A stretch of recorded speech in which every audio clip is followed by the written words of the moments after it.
Welcome to Business Line's State of the Economy podcast, where you'll find insight, analysis, and the story behind the numbers.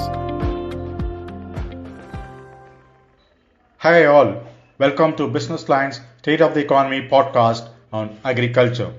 Biomass has emerged as a crucial element of biofuel. It can be used to produce renewable electricity. Biomass energy refers to crops, residues, and other biological materials that can be used as a substitute for fossil fuels in the production of energy and other products. The energy stored in biomass can be released to produce renewable electricity or heat. Biopower can be generated through combustion or gasification of dry biomass or biogas. A number of transportation fuels can be produced from biomass, helping to alleviate demand for petroleum products and improve the greenhouse gas emissions profile of the transport sector. Ethanol from corn and sugarcane and biodiesel from soybean, rapeseed, and oil palm dominate the current market for biofuels. But a number of companies are moving forward aggressively to develop and market a number of advanced second-generation biofuels made from non-food feedstocks too. To tell us more about biomass and biofuels, we have with us Mr. Suhas Baxi, CEO and co-founder of BiofuelCircle. Welcome to Business Line's State of the Economy podcast on agriculture, Mr. Baxi. What's the role that biomass is playing in biofuel? So BiofuelCircle provides supply chain related services using its digital platform for the bioenergy supply chain. The reason for starting this business and starting to look at bioenergy supply chain were several. One of it was the fact that India is rich in bioenergy resources. You have a significantly large quantum of bioenergy or biomass available as potential bioenergy. We looked at why can't it be harnessed and why can't the industry be provided wings to grow. And we figured out that the challenge is supply chain. The supply chain has several challenges. One of it is our farm sizes are very small. Farmers do not have access to mechanization. So thus the cost of aggregation of biomass becomes very high. The second is biomass is seasonal.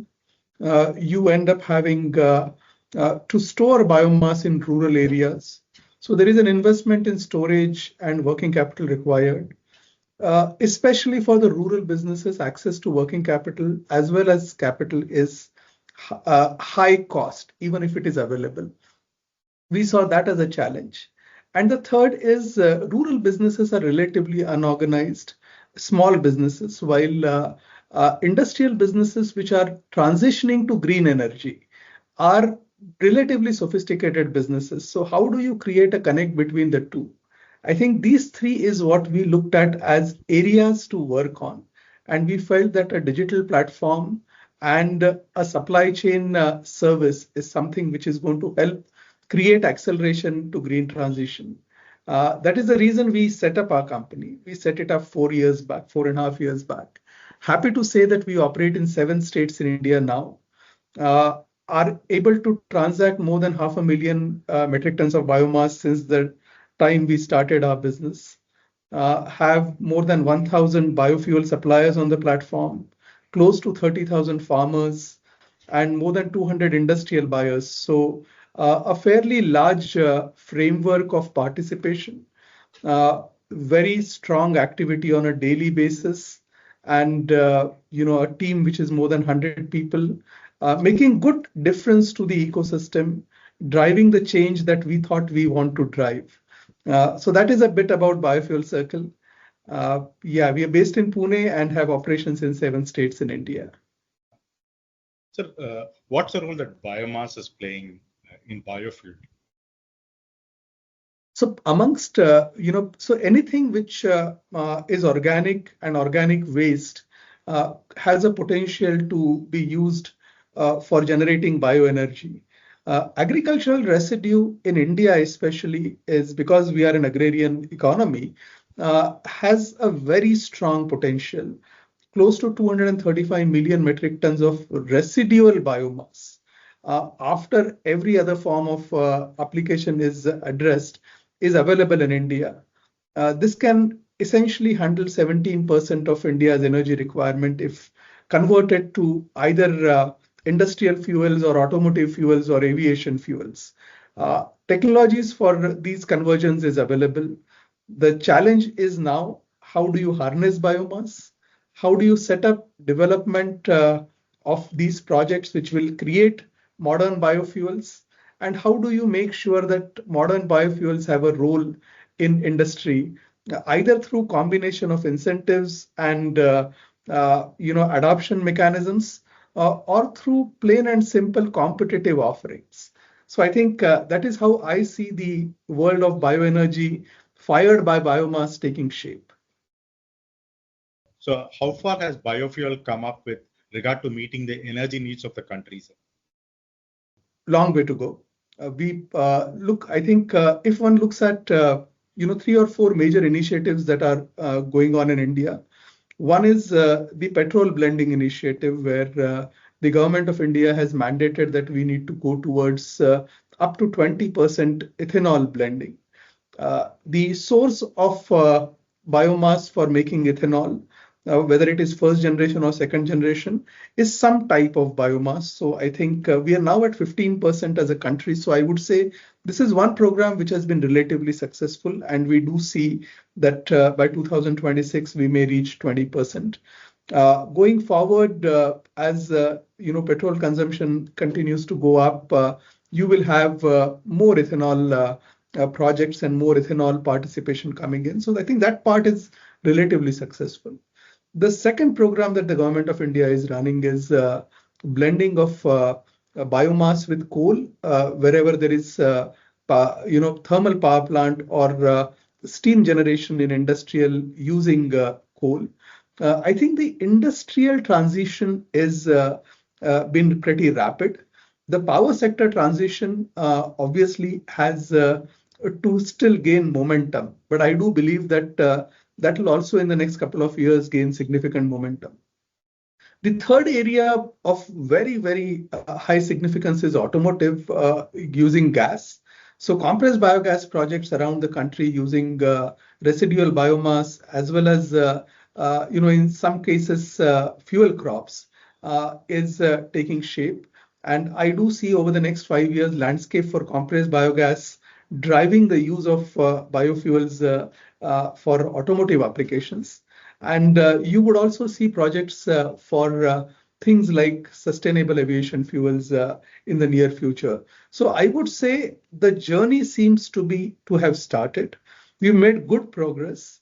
The belief is very strong. Policy framework is in place. Investments are happening. 3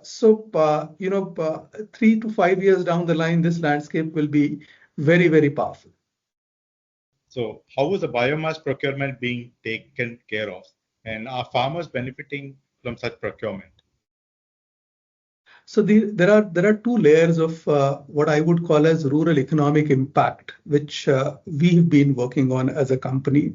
One is anybody who has a farmland and has agricultural waste available, rather than that farmer spending money in clearing his field, can we make sure that there is a small token incentive which is available for the farmer for just clearing the field?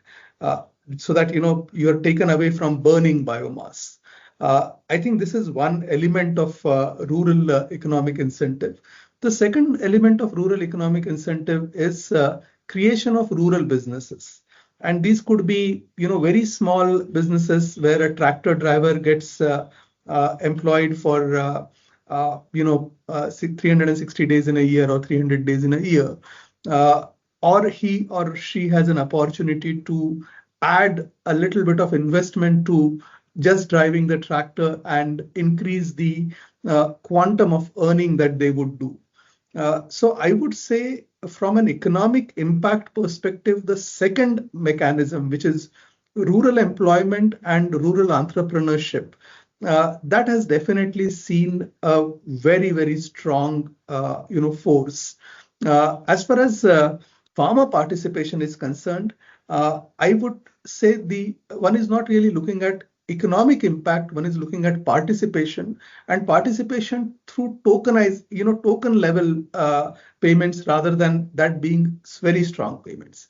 I think the moment these two take roots, I do believe that you would see a larger number of farmer entrepreneurs in biomass, because there isn't anything in biomass aggregation, biomass storage, and biomass supply which needs to be done, which is rocket science.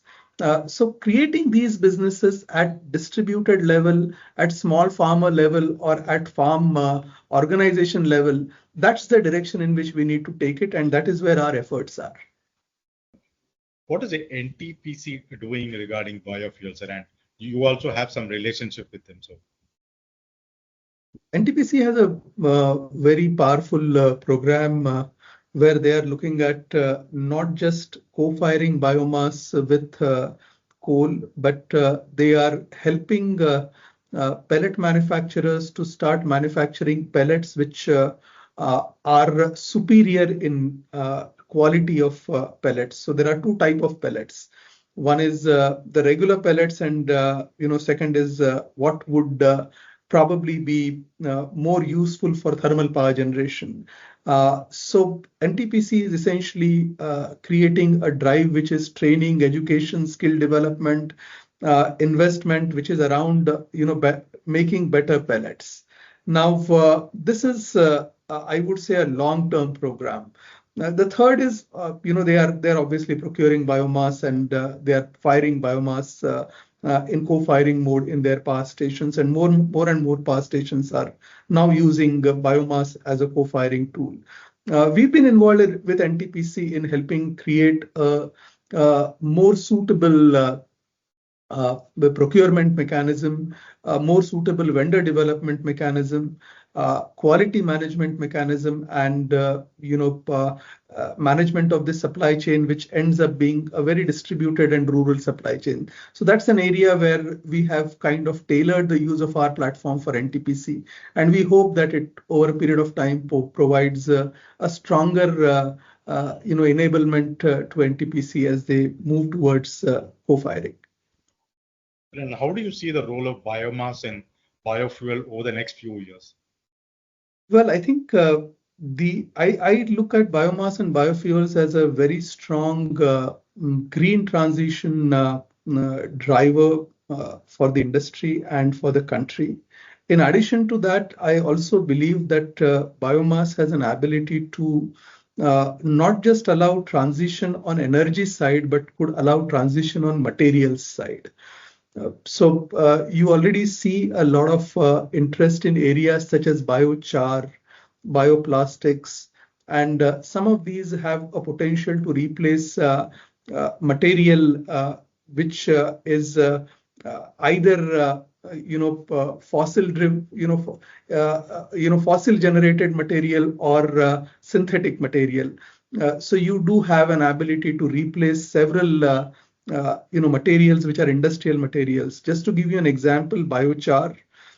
If biochar is taken all the way to becoming biocoke or biographite, you have a very, very strong used case in industries such as battery manufacturing industries, tire manufacturing industries, etc. So I do believe that over a period of time, biomass could become a source for modern material, not just modern biofuels.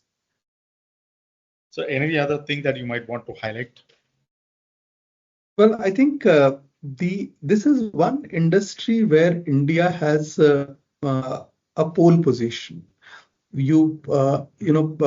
you look at industry countries around the world, in North America, Europe, South America, Asia, there are several countries which have made advancements in use of biomass and biofuel in several ways. European countries are more driven by their commitment to environment. South American, especially Brazil, has been driven by the richness of resources that it has, and hence has adopted biomass. America has been driven by the fact that there are cornfields and there is an ability to convert that to ethanol, and that has created a massive market. So every country has had its reason for adopting biomass and biofuels. In case of India, two things have happened. I think there has been a very strong government policy which is promoting adoption, and there is a very strong technology movement which is working on modern biofuels and modern biomaterials. That takes us to a pole position in this industry as a true global leader. And from that point of view, I think we as a country have a very strong future, not just by being focused on India as a consumer, but by focusing on world as a consumer and providing technology there. Can you kindly tell us briefly about BiofuelCircle's effort to end stubble burning? So, the mode that we have adopted is our mechanism called biomass banks. Biomass banks is a product or a service of BiofuelCircle where we select a cluster of 10 villages, and this cluster of 10 villages has a potential to generate approximately 10,000 metric tons of biomass based on the crop patterns. We set up a warehouse, we set up a complete agri-mechanization unit through depot. We appoint rural partners who are tractor drivers. We onboard farmers to participate in providing their fields for clearance. And in a span of around between 30 and 45 days in this area, we conduct a program where the entire set of fields are cleared. So we've had there are 14 biomass banks which are currently working, and we will be increasing the number of biomass banks to 31. Every biomass bank has a potential benefit for approximately 2,000 farmers. So, this year we would be accessing through these 31 biomass banks close to around 60,000 farmers. On an average between 2 to 5 acres size, their fields would get evacuated through our services. There'll be local employment generated for the tractor drivers. Every biomass bank has 40 tractor driving partners that we appoint. There is a local storage that we create. So from there is a 365-day business which gets started. So on an average, every biomass bank would do a 3 to 3.5 crore turnover. So you could say through 31 biomass banks, we would do 100 crore economic activity in rural areas, impact these 60,000 farmers, create close to around 30,000 partners, who would be working for us in these areas through the year. So I think the impact is something which we have created through a participative model. So from a stubble burning perspective, I do believe that if a model which is participative model like this is created, you may find an answer to some of our problems, which are year-round problems. And the implementation could also be scaled up to make sure that we go in the right direction everywhere. So where are these biobanks set up? So you said 14 places right now, and then you're scaling up to 31. Where are these? So Uttar Pradesh, Gujarat, Maharashtra, and Andhra Pradesh. These are the 4 states in which we've set up the biomass banks. What about the key states of Punjab and Haryana, where most of the problems are cropping up currently? We do believe that between now and next year, we will be in a position to set up a few in Punjab too. Punjab is a very different ecosystem. The timelines are far more compressed as opposed to the rest of the country. There is a matured ecosystem for evacuation of biomass which already exists there. So what kind of model would work there? How do we make sure that because it's not that the farmer wants to burn, it's just the fact that the time involved is very short. So how do you make sure that through our model we strengthen the hands of people who are already working there is what we would be looking at. Sir, in this 14 biobanks that what has been the impact, or how far have you been successful, in curtailing the biomass burning?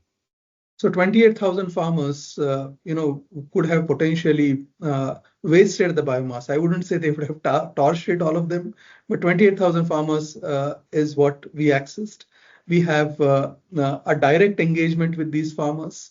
We have our platform has made sure that payments are made into their UPI account for the biomass that they have supplied. So it's not just that we have avoided the burning of that biomass. We've ensured that there's a income which is generated for that farmer. And in these 14 locations put together, every location 40 partners, so 560 partners are currently working for us, earning anywhere between 1 lakh rupees to 4 lakh rupees a year as additional income. So I think combination of economic impact and environmental impact is what we've currently caused. So what is the payment that you're making to the farmer, sir? So it all depends on what is the biomass and in what form does the biomass get supplied to us. So there are farmers who could actually come and deliver biomass to our storages. In that case, the payment is quite good, quite significant, because then payment is the driver. But in case somebody wants us to come and clear the field, the payments has been in the range of around 300 rupees a metric ton. So you end up getting something like 700 odd rupees an acre. That's the kind of payment that we have so far. Thank you, Mr. Baxi, for your very insightful views. Thank you all listeners for tuning in. Until we meet in our next episode, this is Subramani signing off. Bye all.